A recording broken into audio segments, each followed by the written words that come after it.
যেই দিন কিয়ামতের ময়দানে মানুষগুলো ক্ষমার জন্য প্রতিটা নবীর কাছে দৌড়াদৌড়ি করবে।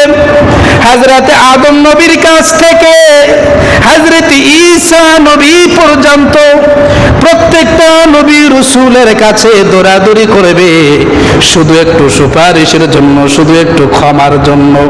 হায়রে ভাই, এত মহা মুসিবতের মধ্যে ক্ষমার জন্য আপনি কাঁদেবেন, আমি কাঁদেব। হাহাকার করবে মানুষগুলো, পানি পানি বলে চিৎকার করবে। কিয়ামতের ময়দানে আমার আল্লাহ একবারের জন্য বলে, বান্দারে আমি তোরে মাফ করে দিলাম, এই বাক্যটা শোনার জন্য। ও ভাই, কিয়ামতের ময়দানে আমার আল্লাহ তাআলা এই বাক্যটা প্রত্যেকটা বান্দাকে শোনাবে না।